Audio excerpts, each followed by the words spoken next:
Welcome to AK Moral Tune। सूरज धीरे धीरे पूर्व दिशा से ऊपर उठ रहा था। उसकी पहली किरणें ढाबे की टीन की छत पर पड़कर चमक रही थी। ढाबा सोया हुआ नहीं था, बल्कि जाग रहा था, ठीक वैसे ही जैसे गांव हर सुबह जागता था। पिंटू, जल्दी पानी भर के ला, आज काम ज्यादा है। जी काका, अभी लाया। रमेश, आटा गूंद दिया है, चूल्हा सुलगा दो। रमेश की आवाज में आज जल्दी थी, लेकिन उसके चेहरे पर कहीं न कहीं एक छिपी चिंता भी थी। वह कल की घटना को भूल नहीं पा रहा था। कल शहर से आए दो आदमी, उनकी चमचमाती गाड़ी, उनके हाथों में नापने की टेप, सब रमेश की आंखों के सामने घूम रहा था। क्या सच में ये ढाबा चला जाएगा? कुछ परेशान लग रहे हो, कुछ हुआ है क्या? नहीं, कुछ नहीं। लेकिन सावित्री रमेश को बचपन से जानती थी। वह जानती थी कि यह कुछ नहीं, असल में बहुत कुछ है। धीरे धीरे ढाबा गांव के लोगों से भरने लगा। अरे रमेश बेटा, आज की चाय कुछ ज्यादा मीठी बनाना। और मेरे लिए बिना चीनी की वही पुरानी आदत। चलो यार, आज ढाबे की दाल खाए बिना मन नहीं मानेगा। यह ढाबा केवल पेट भरने की जगह नहीं था। यह गांव की बातचीत, बहस, हंसी और आंसू सबका केंद्र था। कल दो आदमी आए थे, कुछ नाप रहे थे। क्या बात है रमेश? हाँ काका, शहर से थे, जमीन खरीदना चाहते हैं। गांव बदल रहा है, लेकिन सवाल यह है कि क्या बदलाव गांव को मिटाकर आएगा या गांव को साथ लेकर। हर शब्द हवा में भारी होकर गिर रहा था। सावित्री यह सब सुन रही थी, लेकिन कुछ बोल नहीं रही थी। उसके चेहरे पर चिंता साफ दिखाई दे रही थी। अगर ढाबा चला गया तो हमारा घर, हमारी पहचान, सब। चंदा की उंगलियां सुई धागे पर थी, लेकिन उसका मन कहीं और भटक रहा था। दीदी, आप ठीक हो? हाँ ठीक हूँ, बस सोच रही हूँ किस बात की? अगर ढाबा चला गया तो हम कहाँ जाएंगे? पिंकी के पास कोई जवाब नहीं था। मोहन हमेशा आगे की सोचता था। मैं चाहता हूँ ढाबा थोड़ा बड़ा हो जाए, अच्छा सा पक्का ढाबा बने, बोर्ड लगे, लोग दूर दूर से आए। पर अगर शहर वाले इसे खरीद लेंगे तो हम कुछ न कुछ जरूर करेंगे। दोपहर होते होते ढाबा पूरी तरह भर गया था। खेतों से लौटते किसान, स्कूल से आते बच्चे, राहगीर सब यहाँ रुकते थे। आज की दाल बहुत स्वाद है। सावित्री भाभी के हाथ में जादू है। आप लोगों का प्यार है। भीड़ के बीच वही दो शहर वाले आदमी फिर से दिखाई दिए। रमेश जी, बात करनी थी। जी आइए। हम आपकी जमीन खरीदना चाहते हैं, यहाँ बड़ा होटल बनेगा। ये सिर्फ जमीन नहीं है, ये मेरी जिंदगी है। जिंदगी बदलती रहती है रमेश जी। रमेश का दिल जोर जोर से धड़क रहा था, लेकिन उसका चेहरा शांत था।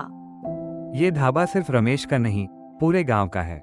विकास का मतलब ये नहीं कि पुरानी जड़ों को काट दिया जाए। हम अच्छा पैसा देंगे। अगर ये ढाबा गया तो सिर्फ एक दुकान नहीं जाएगी, एक घर उजड़ जाएगा। उसकी आवाज में दर्द भी था और हिम्मत भी। अगर बदलाव चाहिए तो हम खुद बदलाव करेंगे, लेकिन ढाबा नहीं बेचेंगे। ये हमारी पहचान है। आप सोच लीजिए, हमारा ऑफर खुला रहेगा। उनके जाने के बाद ढाबे में कुछ पल के लिए सन्नाटा छा गया। रात का अंधेरा धीरे धीरे ढाबे पर उतर रहा था। क्या करोगे अब? ढाबा बचाऊंगा।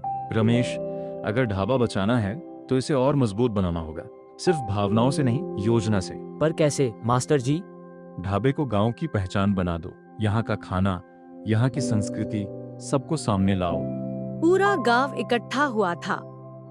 मैं ढाबा बेचना नहीं चाहता, लेकिन मैं अकेला नहीं लड़ सकता। तू अकेला नहीं है बेटा, हम सब साथ हैं। ढाबे को गांव की पहचान बनाना होगा। हम सोशल मीडिया पर प्रचार कर सकते हैं। मैं हाथ से बने पोस्टर बनाऊंगी। मैं ढाबे का बोर्ड ठीक कराऊंगा। ढाबा वही था, लेकिन उसमें नई जान आ गई थी। आज नई सब्जी बनाएंगे। दीदी, आज बहुत अच्छा लग रहा है ढाबा। पहले दिन ही आसपास के गांवों से लोग आने लगे। सुना है यहाँ बहुत अच्छा देसी खाना मिलता है। जरूर चखिए। किसी ने सोशल मीडिया पर ढाबे की तस्वीर डाल दी थी। ये तो शहर के होटल से भी अच्छा है। ये तो हमारे गांव का स्वाद है। रमेश अब पहले से कहीं ज्यादा आत्मविश्वासी था। देखा, डरने से अच्छा था लड़ना। हाँ, शहर वाले ढाबे की भीड़ देखकर चौंक गए। लगता है आपने ढाबा नहीं ब्रांड बना लिया है। ये ब्रांड नहीं, हमारा घर है। हम खरीदने नहीं, साझेदारी करने आए हैं। शर्तें साफ होंगी। ढाबे की आत्मा नहीं बदलेगी। हमें मंजूर है। गांव की पहचान बनी रहे, यही जरूरी है। ढाबा बदला था, लेकिन उसका दिल वही था।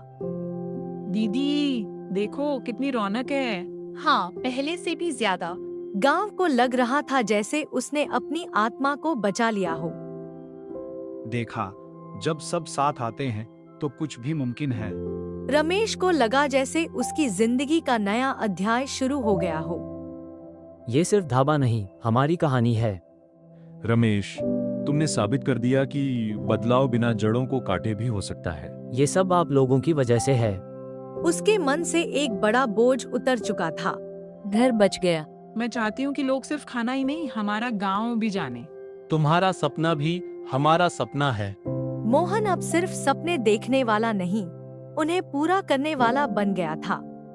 आप लोग फिर आइएगा। पहले इतना काम नहीं था, पर अब मजा भी तो ज्यादा है। आज दिल खुश है। उनकी आंखों में संतोष था। ढाबा सिर्फ एक जगह नहीं था, यह गांव का भविष्य बन गया था। ढाबा आज भी वैसा ही था, मिट्टी की खुशबू, देसी खाना और लोगों की हंसी। ये ढाबा नहीं, हमारी कहानी है, और ये कहानी आगे भी चलती रहेगी। और नीम के पेड़ की छाया में गांव की उस कहानी ने एक नया अध्याय शुरू किया।